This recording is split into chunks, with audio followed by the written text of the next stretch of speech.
DC. As my glasses are fogging, it's a little humid here in DC for those of you who are not. Yes, sir, as forecast. So thank you both to the reporters in the room and those who are joining us virtually for today's announcement regarding NOAA's 2024 hurricane season outlook. I'm Lori Arguelles, and I'm the Director of Strategic Communications and Partnerships for NOAA, and I'm happy to serve today as your MC, along with my colleague Erica Groh-Che, who is the media contact for today's event, and you will be hearing her voice as she fields questions from the phone or from online a little bit later on. The news release and graphics related to today's announcement will be available on NOAA.gov shortly. And for those of you who are joining us online, this news conference is being recorded, so if you do not wish to be recorded, please disconnect at this time. We have about 15 minutes worth of remarks from our speakers, followed by a question and answer session with reporters. We'll go to those in the room first, so be prepared. And our speakers today are NOAA Administrator Rick Spinrad, who is also the Undersecretary of Commerce for Oceans and Atmosphere. Our National Weather Service Director Ken Graham is here, and FEMA Deputy Administrator Eric Hooks is joining us as well. And we have Matthew Rosenkrantz, who is the lead hurricane seasonal outlook forecaster, here in the room for us as well. It is an honor to introduce the boss. He has held senior leadership positions across NOAA, including as NOAA's chief scientist and as the assistant administrator of the National Ocean Service and our research office as well. With that, please join me in welcoming Dr. Rick Spinrad. Thank you, Lori. And good morning to everyone. Let's get right into it. And I'll start by saying that during previous outlooks that we've done, I have mentioned prior notable hurricanes as a benchmark of sorts. But as we look ahead, I think it's important to point out that past is, of course, not necessarily prologue when it comes to the hurricanes of the future. This season is looking to be an extraordinary one in a number of ways, based on our data and models with the El Nino-La Nina playing out a significant role. The key this year, as in any year, is to get prepared and stay prepared. We're going to be emphasizing that throughout these comments. It's the best way to reduce risk, especially the risk of potential loss of life. Our forecasters now are better equipped than ever, especially thanks to critical investments from the bipartisan infrastructure law and the Inflation Reduction Act. President Biden's Investing in America agenda has actually allowed us to enable rapid deployment of things like advanced water models, allowed us to build near real-time, high-resolution flood inundation maps across the country, and we've also begun our path toward next-generation radar. These investments are critical.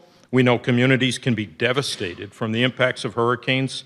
The associated wind, storm surge, and flooding produce damage that affects local economies, it affects livelihoods for years after the storm has passed.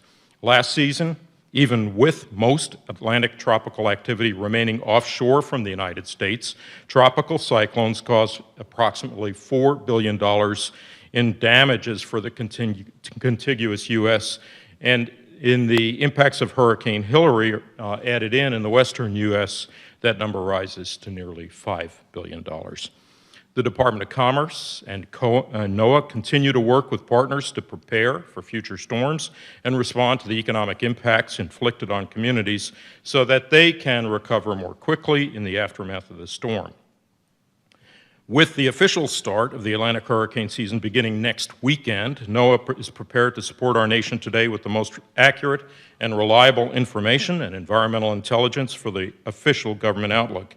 We will continue throughout the season to provide you with the official warnings and watches, of course, and our preparation for the season represents a whole of NOAA approach. I'd like to say just a word about what that whole of NOAA approach means. We recognize all of NOAA's 6 line offices play a critical role during, ahead of, and after a hurricane or tropical storm has impacted the United States. You'll hear shortly from Ken Graham, the head of the National Weather Service, on his office's preparation for the season ahead. I'd like to take just a moment to recognize NOAA's other investments and advancements related to hurricanes in all of our line offices. Our research line office, the Office of Oceanic and Atmospheric Research, is going to put into operation this season the 6th version of the Modular Ocean Model, or MOM6, as we call it. When we couple that with the Hurricane Analysis and Forecast System, or HAFS, as we call it, which began running within the Unified Forecast System framework last year, MOM6 is going to improve representation of the key role that the ocean plays in driving hurricane intensity. Something I can tell you as a card-carrying oceanographer warms my heart. I would add that this is just one example of OAR's research and modeling efforts. However, to have good modeling, we've got to have reliable and accessible data. So NOAA's National Environmental Satellite Data and Information System, NESDIS, has end-to-end responsibility for developing much of the critical data that we need to produce the forecasts. Next month, the satellite GOES-U is scheduled to launch, which will provide atmospheric and oceanic data critical to our efforts to forecast tropical activity. NOAA's National Ocean Service supports and strengthens preparedness, response, and recovery efforts to improve community resiliency. NOS provides those critical coastal survey overflights which allow us to reopen harbors and ports and ultimately revive economies with great speed and efficiency. Our Office of Marine and Aviation Operations plays a critical role in obtaining data from storms while they are over the ocean. In particular, our Hurricane Hunter aircraft provide one of the only means for collecting data directly inside the storm. It's these data that provide the most improved outputs from our forecast models, and in fact, Hurricane Hunter aircraft data were critical to observing the rapid intensification that we saw of Hurricane Otis in the eastern Pacific last season, which, as you'll recall, made landfall as a devastating Cat 5 hurricane near Acapulco. OMAO, Marine and Aviation Operations, will continue to fly our P-3 Hurricane Hunter aircraft into storms for as long as we can, while also we are continuing efforts to secure critical funding that's necessary to replace our aging current fleet with updated planes. And NOAA's National Marine Fisheries Service is critical in the recovery efforts after storms past, including things like assessment of reefs and the conduct of coral rescue and stabilization. These are key efforts to help marine environments and local economies recover. Let me just say a quick word about our partnerships, too. That was my run-through on the internal, the introspective aspect, but preparing for and responding to hurricanes requires that we at NOAA work closely with our partners in the federal government, the private sector, state governments, local jurisdictions, and of course, NGOs and academia. And I'm delighted today to be joined by the FEMA Deputy Administrator, Eric Hooks, who will have an opportunity to share with you some of the perspectives from FEMA in just a few moments. Our two agencies, NOAA and FEMA, work very well together. We've got NOAA liaisons at FEMA National Headquarters. FEMA has liaisons presently at several Weather Service centers, including the National Hurricane Center in Miami. We value our partnership with the U.S. Navy to help fill critical observational gaps, for example by providing gliders. Navy gliders provide critical data important in improving our forecast models with inputs from data-sparse areas and at times where it's hard to collect the kind of data that we need as we see hurricanes growing and strengthening.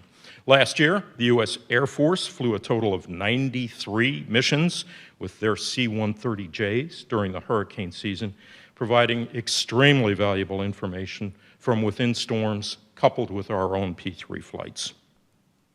We also work closely with many other nations, including operating Hurricane Hunter aircraft, our own Hurricane Hunter aircraft from Barbados and Curaçao.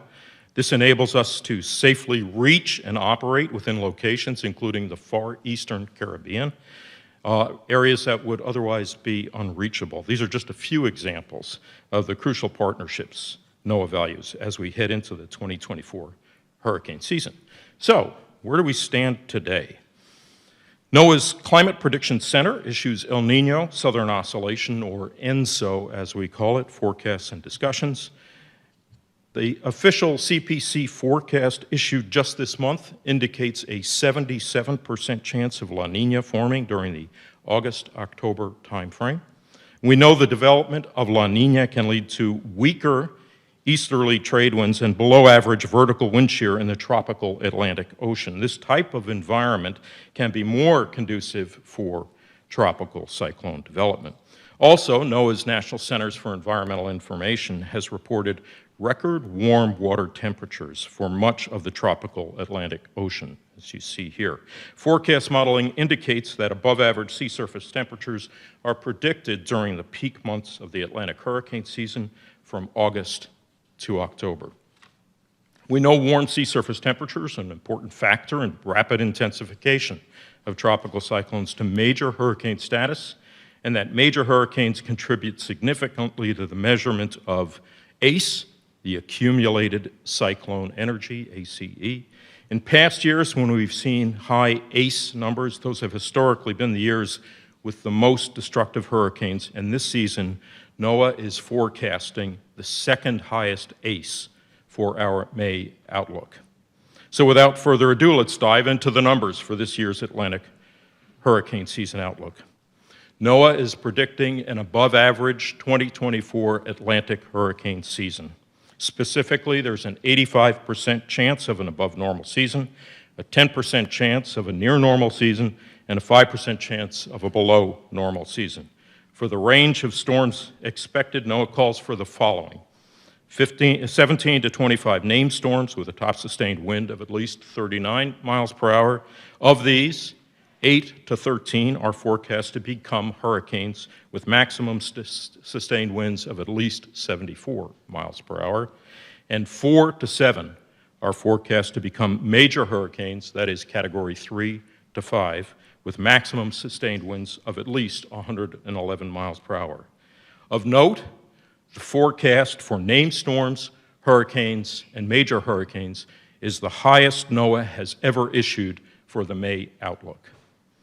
In addition, ACE projections range from 150% to 245%, which, as I previously noticed, is the second highest ACE forecast to start a season, only behind 2010. With all of that said, I'd like to take a moment to remind you now is the time to prepare and stay prepared. Remember, it only takes one storm to devastate a community.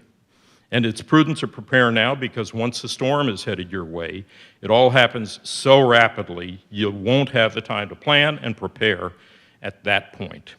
Before I close, I'd also like to give a special thanks to the very skilled and dedicated forecasters at the National Hurricane Center in Miami, who work around the clock to deliver timely and accurate forecasts each and every hurricane season, as well as the hurricane hunters who fly hundreds of hours each hurricane season to support critical hurricane forecasting and research. I've done 6 penetrations of a hurricane in a P3, and I can tell you, my heart goes out to that team of brave aviators, and the numerous members, of course, of the emergency management community who are so critical to protecting lives and property. The experts at the Climate Prediction Center who develop seasonal outlooks, including the hurricane season outlook, who use a number of tools to help decision makers, emergency managers, and the public when preparing for the season ahead. And finally, the dedicated forecasters throughout the National Weather Service who work around the clock, 24/7, 365, in every single U.S. community to provide weather forecasts and warnings upon which every person in the nation depends. The dedication of these public servants quite literally saves lives, safeguards our communities and businesses. We need this entire team of top skilled experts to produce the NOAA Seasonal Outlook, which is the official outlook for the federal government. And now it's my pleasure to introduce the head of the National Weather Service, the director, Ken Graham. Ken, the floor is yours.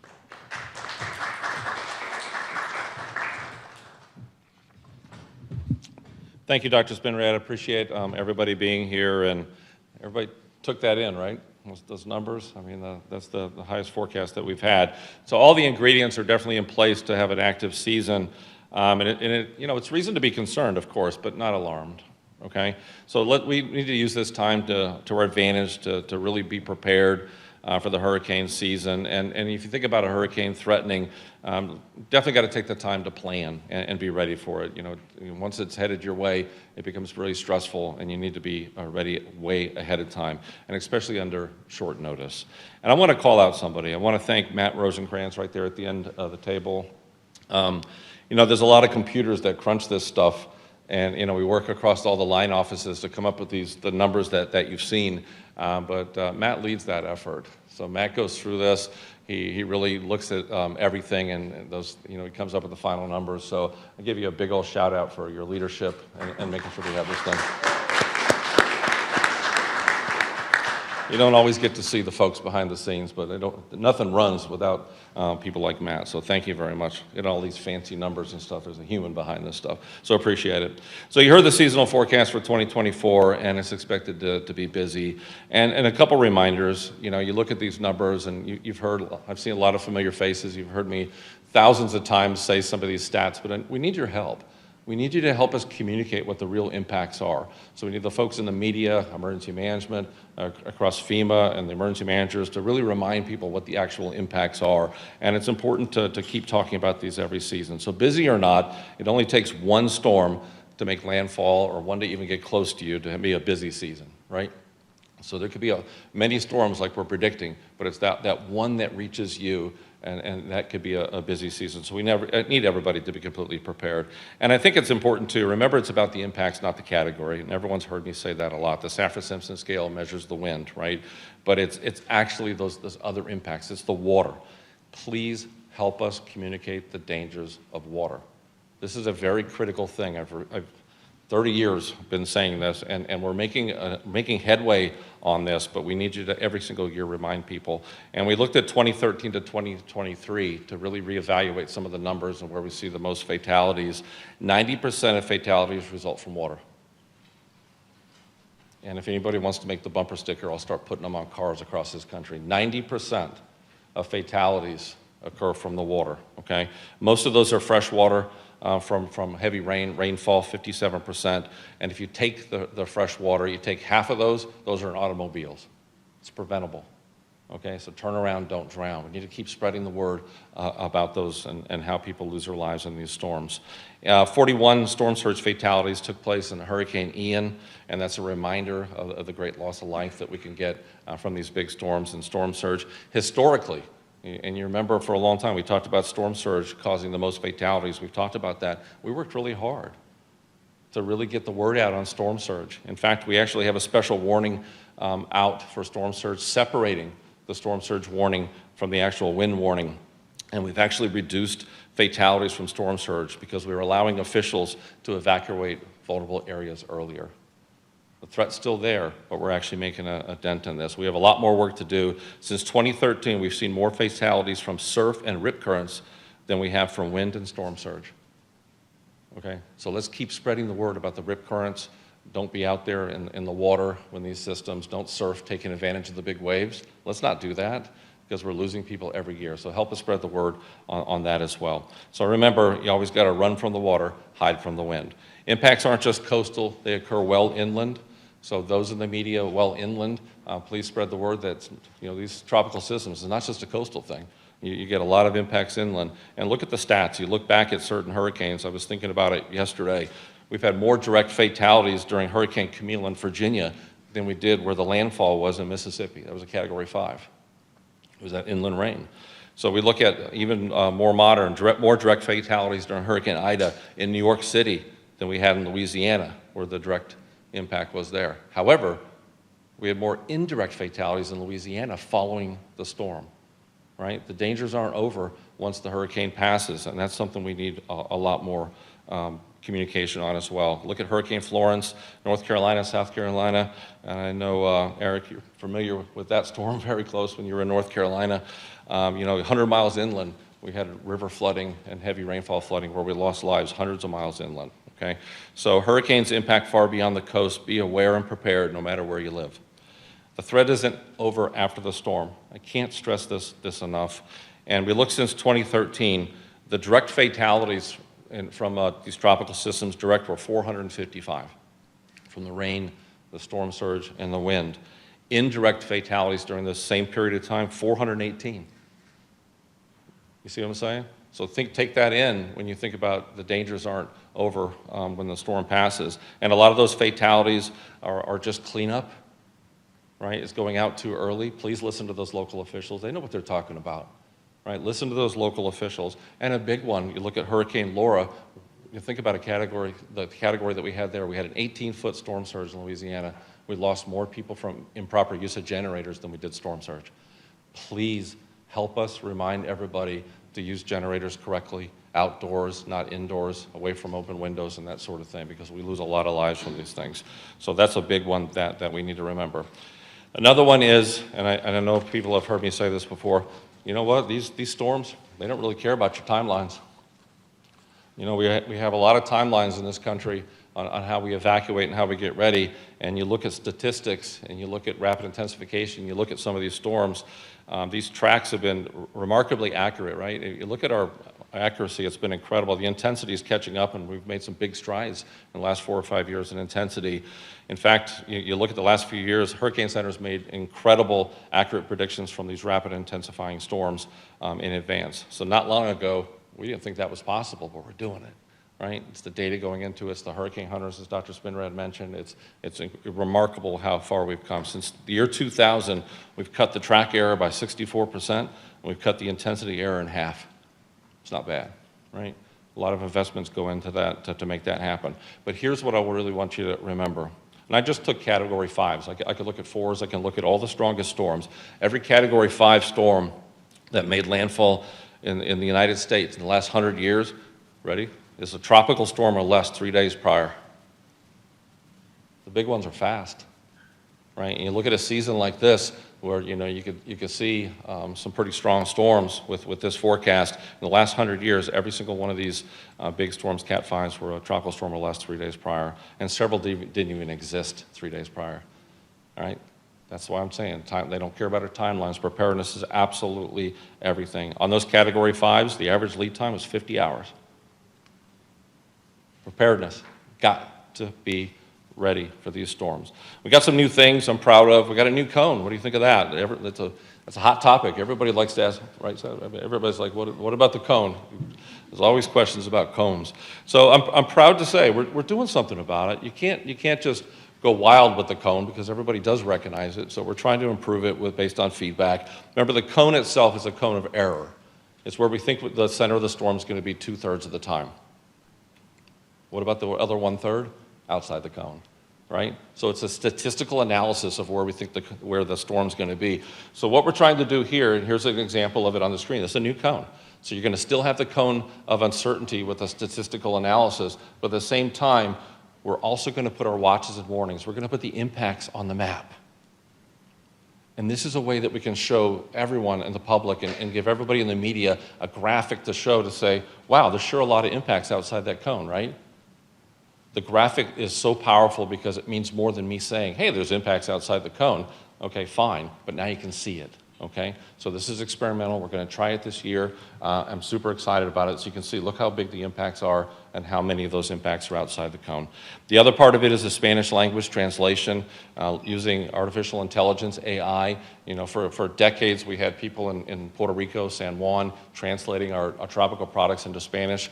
Now we've partnered with a company called Lilt, and we're actually using AI to be able to translate that right as we go, fast. That's important.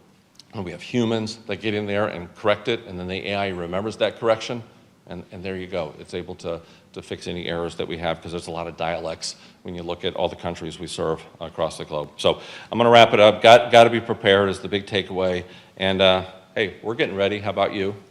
Right? So let's get everybody ready for this hurricane season. We've been through some pretty tough seasons. We're going to get through this without a doubt. And speaking of being ready, we think about what FEMA does for a living and an incredible partnership that the Weather Service and NOAA has with our partners at FEMA. You think about federal agencies working together. We're side by side all the time in what we do, and just to really appreciate that relationship. So I want to hand it off to my friend, FEMA Deputy Administrator Eric Hooks.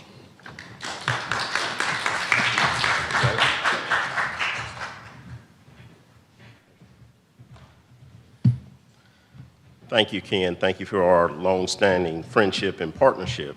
Good morning, and thank you, Dr. Spinrad, for hosting us here for this important event. The relationships run deep, and they're very important to the American people. Again, I'm Eric Hooks. I'm the FEMA Deputy Administrator. Administrator Criswell is on the ground in Iowa today, surveying the damage from the storms that took place a few nights ago. Our thoughts and prayers are with those who lost loved ones, and we keep those communities in the Midwest in our thoughts as they begin their recovery. Concerning today's topics, as severe weather events, including hurricanes, continue to increase in frequency and duration, the collaboration between FEMA, NOAA, and the National Weather Service is more important than ever. I also want to acknowledge the journalists and the media who are gathered here today for this critical work as you continue to amplify the life-saving, life-sustaining messaging that's needed across this nation, especially when we head into this year's hurricane season. Also, especially because with intensifying storms, we may have less time to warn communities. Time is of great value, and we need your help to leverage every minute to keep people safe. We're just over a week out from the 2024 Atlantic hurricane season, so we're getting down to the wire when it comes to ensuring communities are prepared for whatever lies ahead. So before hurricane season officially begins, my message to the American people is this: take time to make sure that you have a clear understanding of your unique risk now. Do you have medication that requires refrigeration? Do you have a medical device that requires electricity? Do you have mobility challenges that make evacuations harder? Now is the time to ask yourself these questions. Understand your risk and put a plan in place so that you're prepared when disaster strikes. That's what resilience is all about. It's about anticipating risks, taking steps to mitigate them, taking action, which in turn helps jumpstart a recovery after the emergency passes. And let me remind you that hurricanes and tropical storms aren't just for coastal communities. You heard Ken have a tremendous expression about how the impacts can go far beyond the actual impact of the storm. These storms, like Hurricane Ida and Hillary, can have significant impacts hundreds of miles inland. Ken and I also lived this through Hurricane Florence back in 2018 in a prior post that I had. Impacts far extend beyond coastal communities. So all of us, from the federal level, tribal nations, state, local communities, and at the individual level, need to start getting risk ready today to ensure that we're prepared for tomorrow. You might be wondering, what is FEMA doing to prepare for hurricane season? Well, I'll gladly tell you.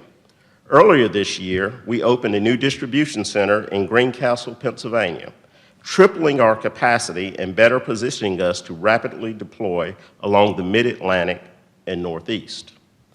Because as I said before, time is of great value in the response and recovery process. So this hurricane season, we're going to pre-position earlier than we ever have before to reach people even faster. We delivered hurricane readiness training to over 4,000 emergency managers through our partnerships with NOAA and the U.S. Army Corps of Engineers to ensure that we're in lockstep with our partners on the ground. We've made historic updates to the way individuals and families can receive our assistance to increase flexibility in our programs and jumpstart recovery more efficiently. And we're working with communities to better understand their risks and be in the know when it comes to their evacuation plans. We want people to know where to go, what to bring, and where to get good and trusted information. Everyone here today, and everyone listening in, has a critical role to play, making sure our families, neighbors, and communities have what they need to stay safe this hurricane season. If you haven't done so already, I ask that you take some time over the next few days, really take some time right now, as soon as this conference is over, to think about what you need to do to protect yourself, your loved ones, and even your pets should a hurricane head your way this summer. Don't put it off. The time to act, the time to prepare is now. So with that, I'll turn it back over to Lori, and thank you for having me today.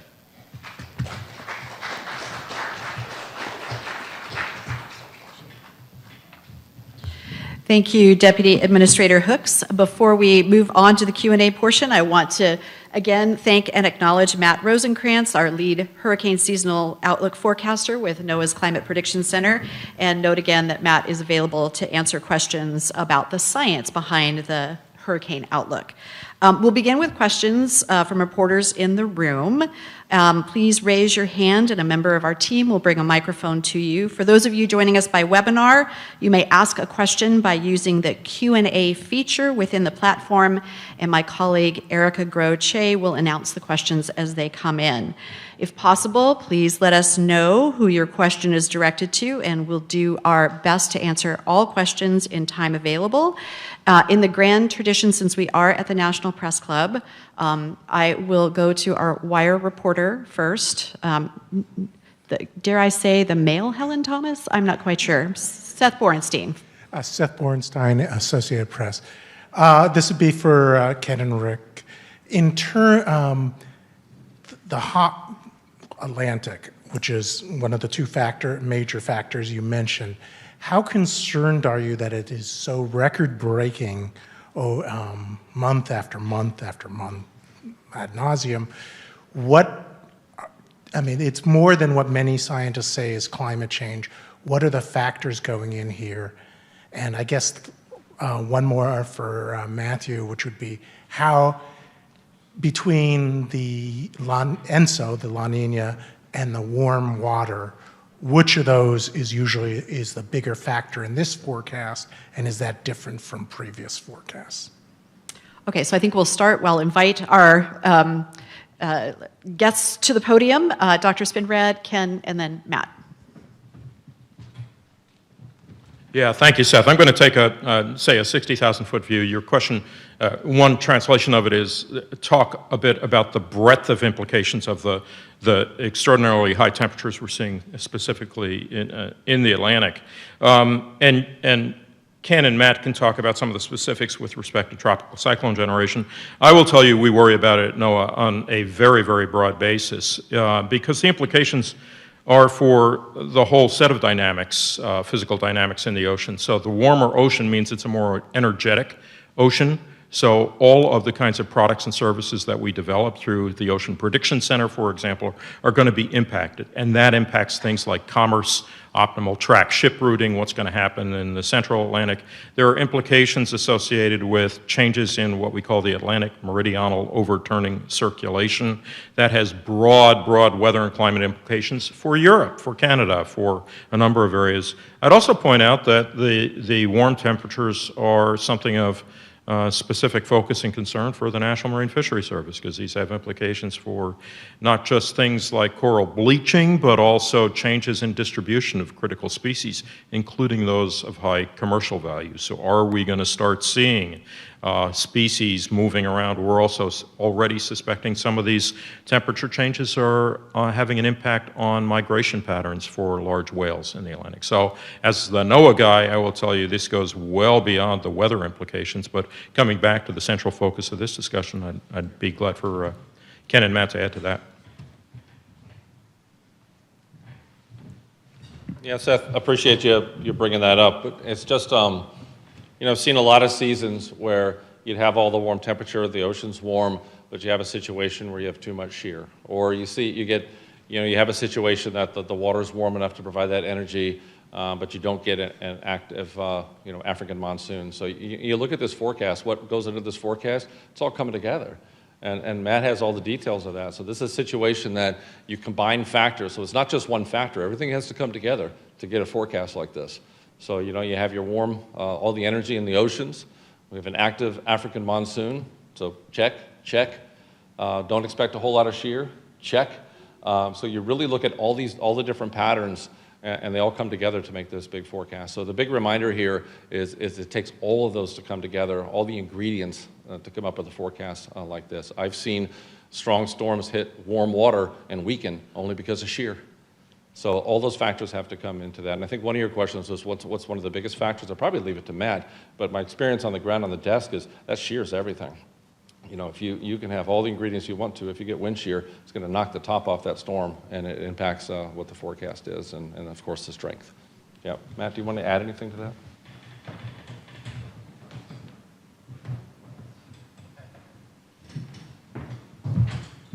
Yeah, so you asked about the relative importance.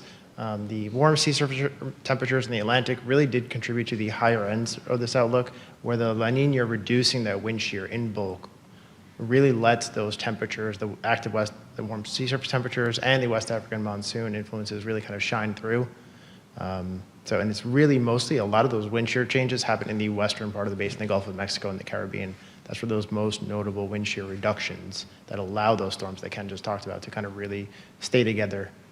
So those are the kind of major factors in the season.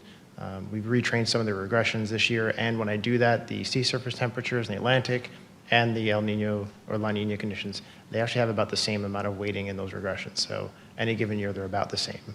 And they explain about 35 to 40% of the variance, each one of them.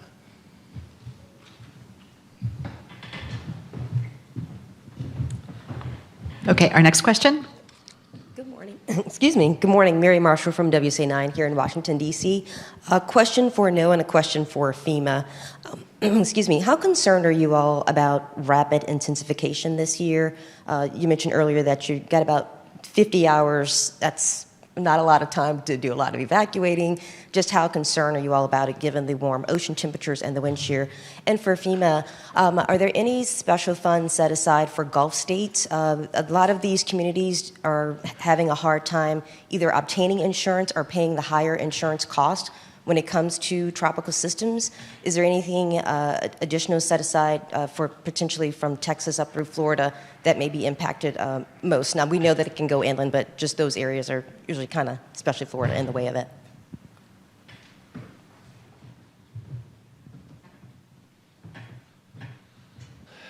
So my answer about how concerned about the rapid intensification, it's an interesting answer, honestly, because I worry about that every season.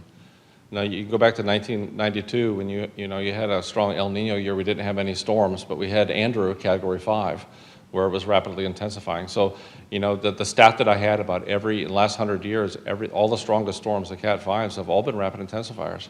So that's a powerful statement. So every single season, I absolutely worry about those. But mainly from a FEMA perspective, an emergency management perspective, you work timelines.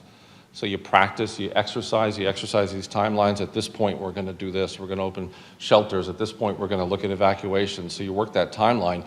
And it's comfortable when you work the exercise at 72 hours, 120 hours. That's real comfortable. But the reality is the big ones may only be 50 hours.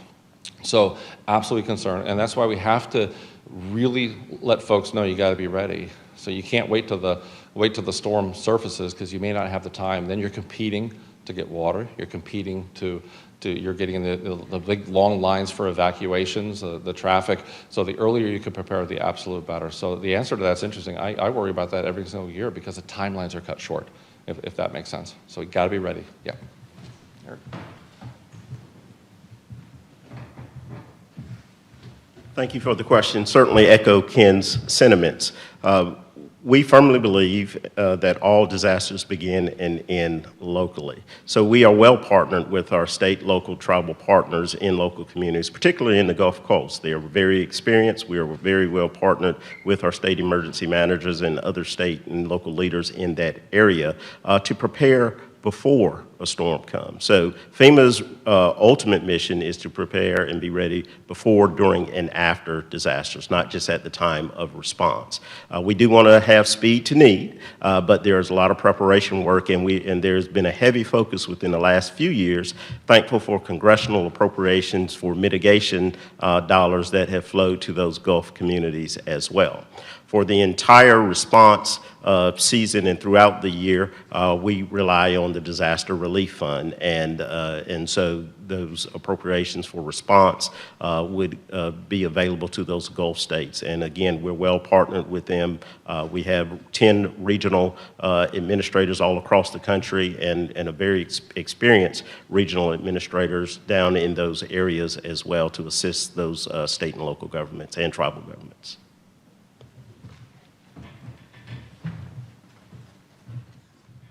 Okay, other questions from reporters in the room? Yes, here in the front and other side. I think she'll get there. You go. Good morning. Thanks for holding this briefing. I just wanted to make sure I understand. Are you saying that you have never issued a forecast this alarming in the past? And I also had a second question, and that has to do with more specifically, you mentioned how infrastructure could be affected, shipping and that sort of thing. Do you have any thoughts on how this could affect infrastructure along the coastlines, such as LNG, export terminals, and other infrastructure? And this may be two questions for two different people. Thank you. Ken, why don't you start, and I think Dr. Spinrad might have something to add, and then Deputy Administrator Hooks as well. So yeah, you heard it right, but I just urge, let's watch how the terminology we use this season, because I mean, that forecast is the greatest number of storms that we've forecast, right? So when we've got to, we have a responsibility, all of us, just let's keep everybody calm out there, because we've been through a lot across the country, a lot of storms. We're dealing with Iowa, where the FEMA administrator is now. We've had literally, you look at our severe weather warnings, we're well into the 4,000s, if not 5,000 warnings this season. So I think, yes, it's the highest number, but at the same time, let's bend it really quickly as a community to say it's about being ready, right? Because social media is going to take this, and there's going to be a lot of terminology like alarming and some different things like this. So I think that a big responsibility we have to say this is the greatest number, so now's the time to be prepared. See that linkage? So I'm going to try to use that terminology as much as possible. I know the Hurricane Center is going to be doing the exact same thing, but yeah, the greatest number that we forecast. Yep. Let me say a couple of words on the infrastructure question, then ask Deputy Administrator Hooks to join us as well. Yeah, the impact on ports and harbors and coastal communities, for that matter, is something we look at very carefully. So parts of the products, and this is the advantage of the new cone depiction that Ken alluded to, is being able to understand what storm surge, what wind and waves look like, and what they're going to do to these facilities. But I also want to point out, as we saw manifestly in the tragedy associated with the Key Bridge in Baltimore just last month, that we have a post-disaster responsibility as well, and that is to make sure that navigation can continue safely. And in the case of the Key Bridge, because we had navigation response teams that could go and survey the area, we were all able to open a navigation channel within days after that bridge collapse. So similarly, when we see this kind of impact on coastal communities, especially our major ports in the coasts, we want to make sure we're able to deploy and do the kind of survey work with our colleagues in emergency management to ensure commerce can continue apace. Eric, would you like to come? Thank you, sir. Thank you, ma'am, for the question. FEMA works extremely well and in very close contact with CISA, as well as the Coast Guard, who have captains of the port too as well to monitor critical infrastructure. And you may have heard us use the term in previous times about the whole of community. It really does take the whole of community. Most of the critical infrastructure in the United States is owned and operated by the private sector. So the business community, the private sector, as well as faith-based communities all have a role to play in ensuring that they have fortified their structures to the best of their ability.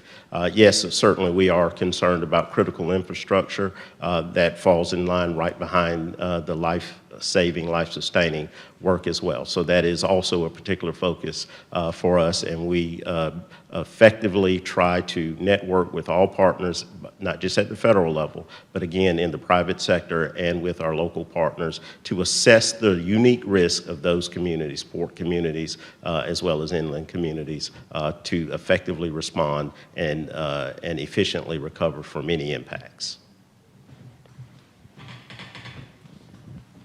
I think we have one more question from the room in the back. Hi there. I'm Julio Chavez with Reuters. A question in general about communication approach. Covering Hurricane Ian, I met a man in Matlacha, a small island that was practically almost wiped off the map. And he could hold these two thoughts separate in his head. One was the ocean is getting warmer because his son was in the Navy and his son had told him, yeah, Dad, the ocean is getting warmer. He could also acknowledge that warmer waters mean stronger storms.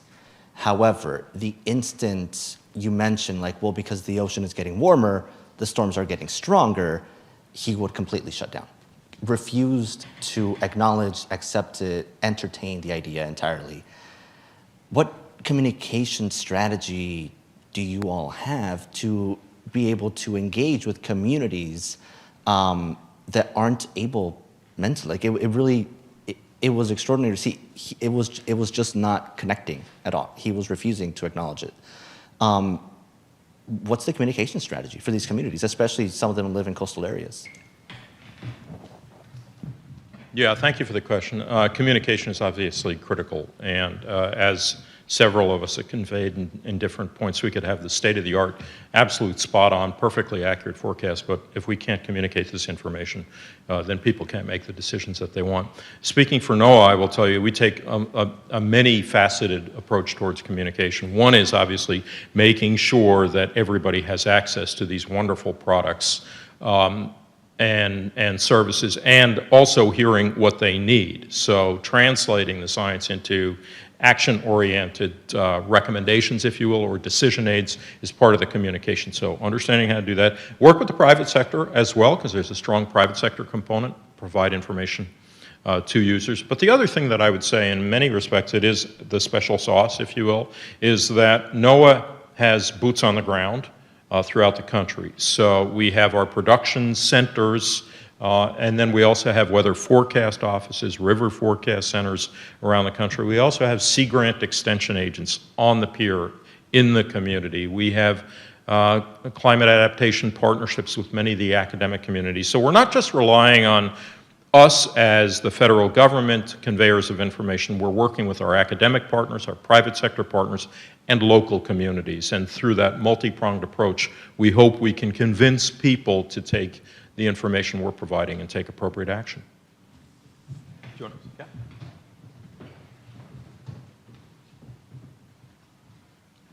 Thank you, Dr. Spinrad. Absolutely correct. And I just, another reminder, what you ask is so important, because there's a social science perspective here, right? I mean, we focused so much on the physical science here with the outlook. We talk about a lot of that part of the science.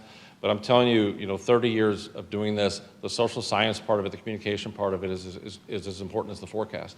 So the social science says a couple different things. I mean, you've heard me a million times say, listen to your local officials. If they tell you to have supplies and leave, do so. Well, guess what? There's a lot of people in this country can't do that. They don't know where their next meal's coming from, right? So it's how do you work those type of issues ahead of time from a local community standpoint. The other part of it is you look at the social science part and you start talking, like just what you said, people will shut down. The human nature from the data that I've seen in some of the studies, and by the way, we've hired social scientists. The Weather Service employs social scientists. We have several. And we really directly work on the communication part of what we do. And the data shows that if somebody gets too much information, do you think they'll be over-prepared? They shut down. If they get multiple sources of information, they get too much information, the average person will actually shut down and they won't know what to do, right? So you really try to look at, that's why we spend so much time doing things like this today, to make sure we're all on one page when it comes to the forecast seasonal and the forecast in the heat of the battle as well. So much focus on the impact, so much focus on not necessarily the category, and the other part of this is two different social science parts that we have to add. That there's another thing that we need help with. People will anchor on the first piece of information they get. Humans do that. In other words, you'll start looking at a forecast 50 hours out, 70 hours out, 100 hours out. Somebody will lock onto that forecast and not look at the updates. So we have to keep reminding people, look at the latest information. It changes. You think about a rapid intensification situation, that forecast could be very different 6, 7, 8, 10 hours later. So we really urge people to really get the latest part of that information. So social science is a big part of what we do. So thank you for that, and we need help keep communicating those impacts.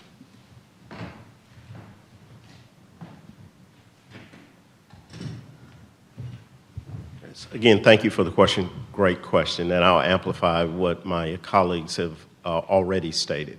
One of the things that we certainly know at FEMA is that people receive information in a variety of ways. This is an important mechanism for the entire nation to receive information. But there are some individuals that may not gravitate toward mass media or, a statement from me coming from a microphone.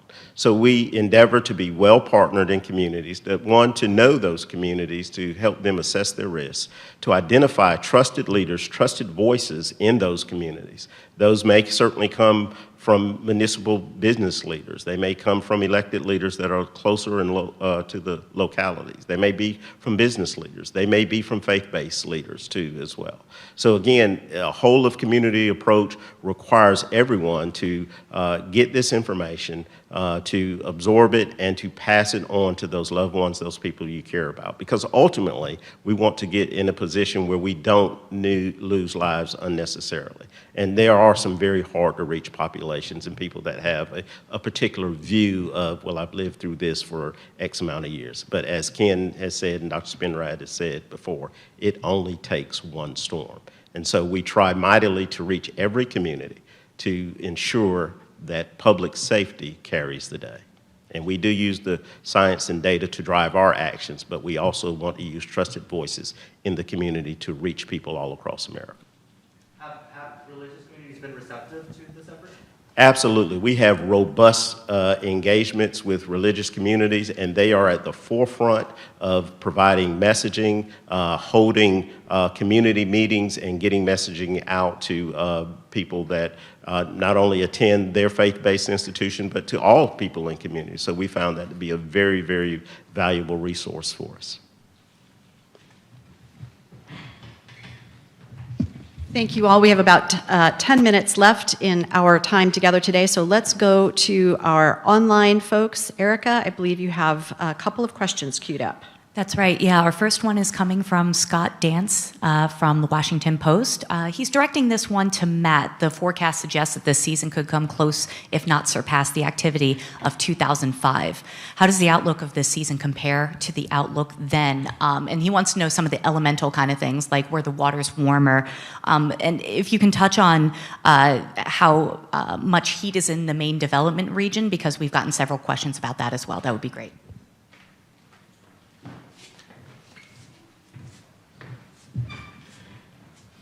So the outlook for this year is it definitely has higher ranges than we had forecast in 2005. Again, these are the highest ranges we have forecast. The sea surface temperatures in the main development region right now are 1 to 2 degrees centigrade or 2 to 3.5 degrees Fahrenheit above normal. They are equivalent to what we would normally see during August, and they are dramatically warmer than in 2005 and even 2010, which is another one of our large analogs to this. And can you repeat the rest of the question? There's a lot in there. Yeah, we've gotten several questions about ACE and about the amount of heat in the main development region. People want to know if that is the main contributor to this outlook, or if, can you pin down one particular thing that made this outlook the biggest that you've ever had, or is it the confluence of factors? It's really the confluence of factors. All the things that Ken talked about and Dr. Spinrad talked about, the active West African monsoon, the coming La Nina.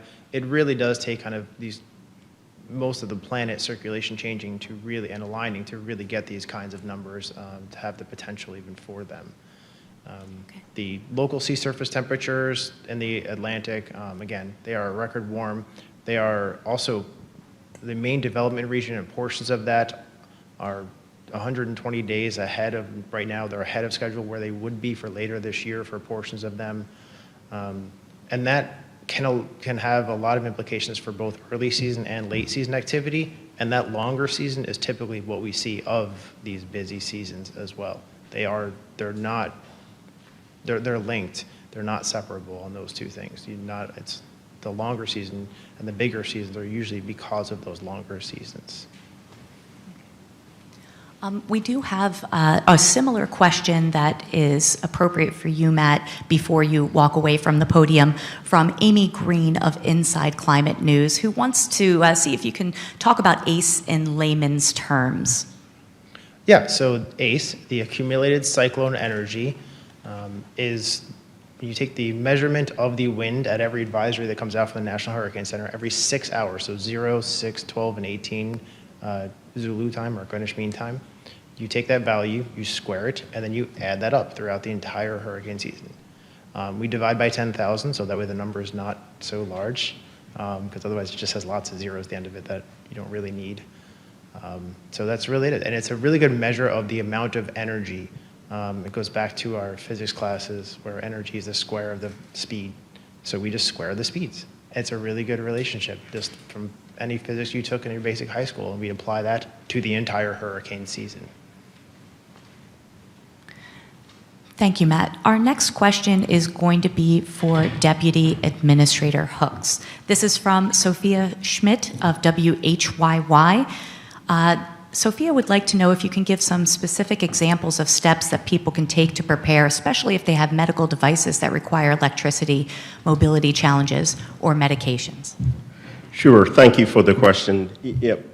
First of all, we want to make sure that your local emergency management, your local community knows where these individuals may live, so that they and first responders can respond to them in a priority manner that may meet their unique needs too as well. It also will provide information to your local emergency managers and your first responders so that they can help tailor evacuation plans for you, can help tailor what hospital needs you might have, identify shelters and places that may have backup generators that can support your medical devices and your particular unique medical needs or your mobility and functional needs as well.